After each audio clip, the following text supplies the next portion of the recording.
You can fall from any height and be seriously injured or killed. In the construction industry, as well as any other industry, when falls from heights happen, they're usually very serious. Some people have actually stated that falls from less than 10 feet cannot hurt you. They are seriously mistaken, because falls from almost any height can cause serious injury or death. That's why it's important to have fall protection and the knowledge to prevent these falls. Basically, fall protection is something that keeps you from falling from a certain height. Whenever you're working 6 or more feet high, OSHA requires fall protection. Right now, let's take a quick look at the different types of fall protection. First, there are guardrails, which consist of a top rail, mid-rail, toe boards, and anchoring posts. Top rails should be between 39 and 45 inches above the walking level, and mid-rails should be located halfway between the top edge of the rail and the walking surface. The guardrail must be strong enough to withstand forces of up to 200 pounds applied within 2 inches of the top edge in any outward or downward position. There are a variety of guardrails such as wood, pipe, steel, cable, and others. Another type of fall protection is safety nets. Safety nets are made from strong synthetic material with holes no more than 6 inches at its greatest dimension. When installing nets, they should be close to people who have the exposure of falling, but never more than 30 feet below the level. With nets, you should check periodically to make sure they remain in good condition and that nothing has fallen onto the net that could create a hazard. Safety nets must be inspected by a qualified person at least weekly for wear, damage, or other deterioration. The third fall protection is a cover. Any opening 2 inches or more in floors or other walking surfaces must be covered. This can be a simple piece of sturdy plywood that will support twice the weight of any worker, equipment, or materials. If you need covers for vehicles, the cover should support twice the axle weight of the vehicle.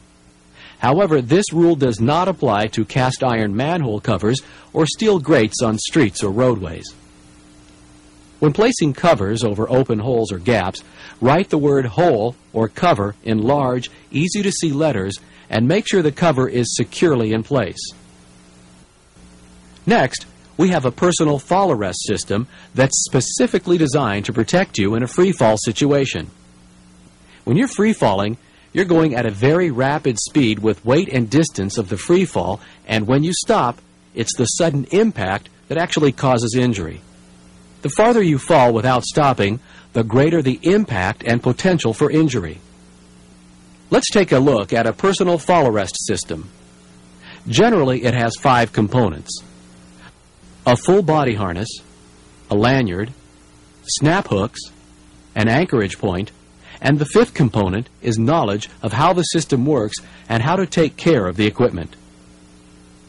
The full body harness reduces the impact caused by the fall as it spreads pressure evenly over your thighs, chest, shoulders, and pelvis. Body belts, such as the one shown here, are used primarily as a positioning device, which means that if you're working at a height and you're not moving around, the body belt keeps you in this one position. After 1998, body belts can't be used for fall protection. Body belts as a fall arrest system are being phased out because if you fall and are strapped to a lanyard and a body belt, when the lanyard plays out and stops the fall, your body will be severely impacted around your waist, which could lead to an injury from the impact around the middle of your body. The body harness is used for the fall arrest system, and the body belt is basically a positioning device. Let's quickly review how to put on a body harness, keeping in mind there are several types. First, hold the harness off the ground by the D-ring. Check that all buckles are unbuckled and there are no twisted straps. Follow the 2 straps coming out of the D-ring, keeping in mind that one strap has a buckle, the other one doesn't. Slide your left arm into the harness and pull the strap without the buckle over your head. These 2 straps now form an X on your chest, with one strap hanging loose.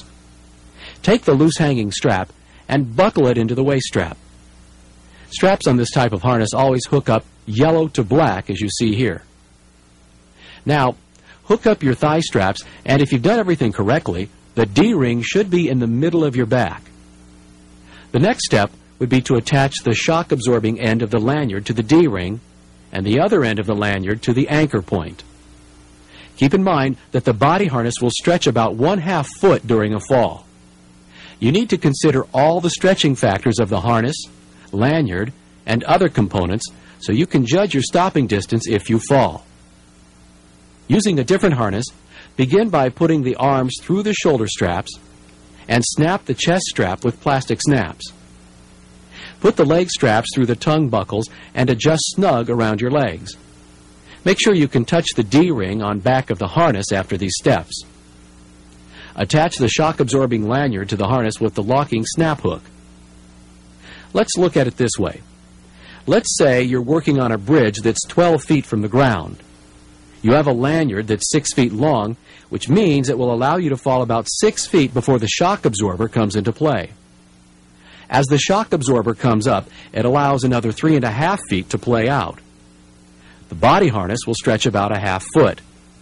Add in the distance from the D-ring to the worker's feet, which is generally about 4 feet. Adding all this up, you fall 14 feet, hitting the ground at 12 feet.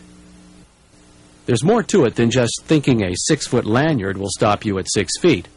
Many lanyards are only 3 feet because of the stopping distance required. Let's take a look at a drop test.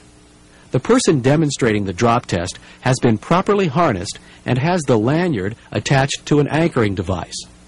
The person drops from a height, and the harness and lanyard stretch and bring the demonstrator to an effective stop without injury. Let's look at it again.